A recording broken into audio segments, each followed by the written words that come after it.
మనోళ్ళు పని చేస్తలే, దావతులు ఎక్కువైనాయి. బీహార్ యూపీ కూలీలు రాకుంటే వడ్ల కొనుగోలు ఆగుతున్నాయి.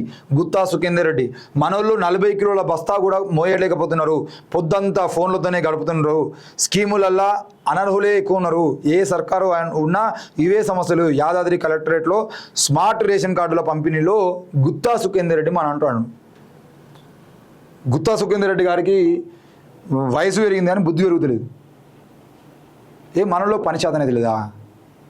తెలంగాణలో గ్రామాల్లోకి మద్యాన్ని గంజాయిని పంపిస్తున్నటువంటి మీలాంటి చేతగాని దద్దమ్మ ప్రభుత్వాల వల్ల చేతగానోళ్ళు అవుతున్నారు. గంజాయికి అలవాటు పడి జీవితాలు నాశనం చేసుకుంటారు. ఎంతమంది గంజాయిని అమ్మకుండా మీరు ఏం చర్యలు తీసుకున్నారో నాకు అర్థం కాదు. నిరుద్యోగ యువత ఉద్యోగాలు లేక, ఉపాధి లేక, బతుకు తెరువు లేక మద్యానికి అలవాటు పడి వాళ్ళ జీవితాలను నాశనం చేసుకుంటా ఉంటే మీరు బుద్ధి లేకుండా నోరున్నది కదా అని చెప్పేసి మళ్ళీ 40 కిలోల బస్తా మోయలేకపోతున్నారు. అరే చదువుకున్న పురాణకు ఉద్యోగాలు ఇవ్వమంటే చేత కాదు, ఉపాధి కల్పించమంటే చేత కాదు. మళ్ళీ సిగ్గు లేకుండా మీరు కామెంట్ చేస్తారు. చదువుకున్న యువతలు ఇంజనీరింగ్ పూర్తి చేసి ఉస్మానియా యూనివర్సిటీలో పీజీ పూర్తి చేసినటువంటి వాడు హమాలి పని చేసుకోనా? 40 కిలోల బస్తాలు మోసుకుంటూ కూర్చోనా? ఎవడు చేయాలి పని? మీ కుటుంబాలకు సంబంధించిన వాళ్ళేమో ఎవడు బస్తాలు మోస్తలేడు, మరి ఎవడు నాగలు బట్టి దున్నుతలేడు. మరి ఏం తమాషాలా? తెలంగాణ ప్రజలంటే తెలంగాణ ప్రజల్ని అవమానించడం కదా ఇది?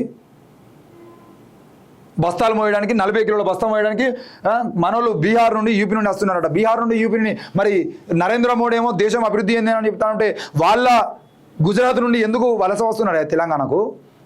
డబుల్ ఇంజన్ సర్కార్ ఉన్నటువంటి ఉత్తరప్రదేశ్ నుండి ఎందుకు వలస వస్తున్నాడు తెలంగాణకు? అక్కడ లేదా ఉపాధి, అక్కడ లేదా అభివృద్ధి? బతుకు తెరువు లేక ఇక్కడికి వచ్చి తక్కువ రేట్లకు పని చేసుకుంటున్నారు కాబట్టి వాళ్ళను పని చేసుకునే ప్రయత్నం జరుగుతూ ఉంది. మనం 1000 రూపాయలు చేసేటువంటి పని వాళ్ళు 400కి 500 చేస్తామంటారు. ఎందుకు చేస్తామంటున్నారు? అది కదా ప్రశ్న. నీకు దమ్ము ఉంటే నరేంద్ర మోడీని ప్రశ్నించు. గుత్తా సుఖేందర్ రెడ్డి, మీ ప్రభుత్వానికి దమ్ముంటే మీ ఉత్తరప్రదేశ్ మనుషులు ఎందుకు మా తెలంగాణకు వస్తున్నారని చెప్పేసి అడుగు. బతుకు తెరువు లేక వస్తున్నటువంటి వాళ్ళను ముందట పెట్టి మాకు పని చేయడం చేతనదిలే అంటారా? 2 పీజీలు 3 పీజీలు వేసి మా రేవంత్ రెడ్డి ప్రభుత్వం వచ్చేదంటే కనీసం ఉద్యోగాలు ఇస్తారని చెప్పేసి ఇక్కడ హైదరాబాద్లో బతుకుతున్నటువంటి యువకులు 3 ఏళ్ళు అయినా కూడా మీరు ఉద్యోగాలు లేకపోతే మళ్ళీ పోయి హమాలి పనులు చేసుకున్నా, వ్యవసాయ పనులు చేసుకున్నా, కూలీ పనులు చేసుకున్నా, సెక్యూరిటీ గార్డు ఉద్యోగాలేనా? ఉస్మానియా యూనివర్సిటీలో ఎంఏ ఇంగ్లీష్ చేసినటువంటి వ్యక్తి డీమార్ట్ దగ్గర సెక్యూరిటీ గార్డు చేస్తూ ఉన్నాడు. సిగ్గుండాలి కదా ప్రభుత్వాలకు. ఏందన్నా గిడే చేస్తున్నానంటే ఏం చేయాలి తమ్మి? పొద్దుంతా నేను ఇక్కడ ఒక 8 అవర్స్ డ్యూటీ చేసుకుంటా, మళ్ళీ ఇంటికి పోయి మళ్ళీ ఒక 10 గంటలు 12 గంటలు చదువుకుంటా, ఒక 6 అవర్స్ నిద్రపోతా, మరి నేను ఇంటికి పోలేని పరిస్థితి తమ్మి అని చెప్పేసి బాధపడుతూ ఏడుస్తున్న పరిస్థితి. ఎక్కడ అందరూ గుర్తుపడుతున్నారని మాస్కులు పెట్టుకుని బతకాల్సినటువంటి పరిస్థితి. మళ్ళీ బుద్ధి లేకుండా, కనీసం సోయి లేకుండా మీరు మళ్ళీ మన తెలంగాణ ప్రజల్ని అవమానిస్తారా? నీకు దమ్ముందా? నువ్వు 50 కిలోల బస్తమై నీ కొడుకుని తీసుకురా. కనీసం ఆయన నువ్వు 50 కిలోల బస్తమై నేను మోస్తా, నేను తీసుకొస్తా 100 మంది జర్నలిస్టులను నేను తీసుకొస్తా అంటున్నా కదా. ఈ హైదరాబాద్లో ఉన్నటువంటి యువకులను తీసుకొస్తా, అశోక్ నగర్ రమ్మను, నీ కొడుకులు, నీ వారసులు, నీ మనవలను నువ్వు తీసుకొని రా, నేను పట్టుకొస్తా నిరుద్యోగులను.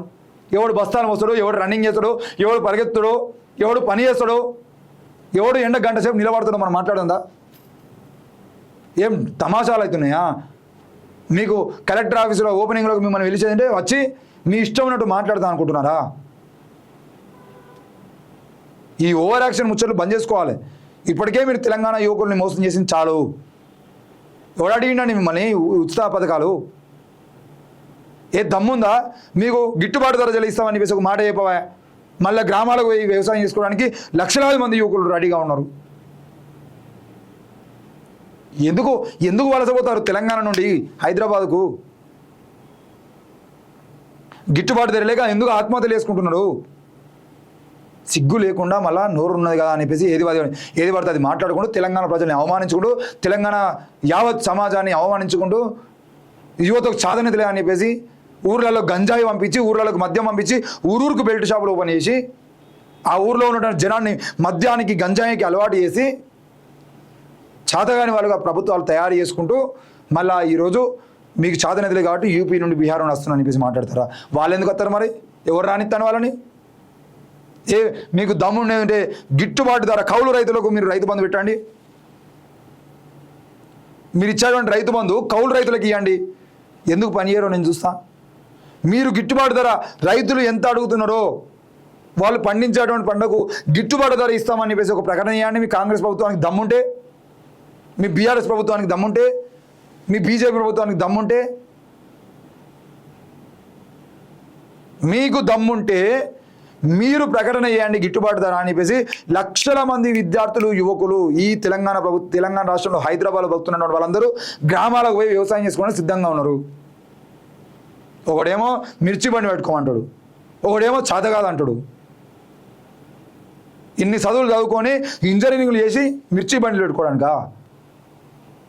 ఉద్యోగాలు ఇవ్వడం చేతగాని దద్దమ్మ రాజకీయాలు చేసుకుంటూ ఉపాధి కల్పించడం చేతగాని ముచ్చట్లు మాట్లాడుకుంటున్నటువంటి మీరు మళ్ళీ తెలంగాణ యువకుల మీద, తెలంగాణ ప్రజల మీద ఇష్టం ఉన్నట్టు మాట్లాడితే బిడ్డ మీకు ఆల్రెడీ మీకు రాజకీయ సమాధులు కట్టేటువంటి ప్రయత్నాలు జరుగుతూనే ఉంటాయి. ఓవర్ యాక్షన్గా మాట్లాడితే ఊర్లలోకి వెళ్ళి తరిమి తంతరు.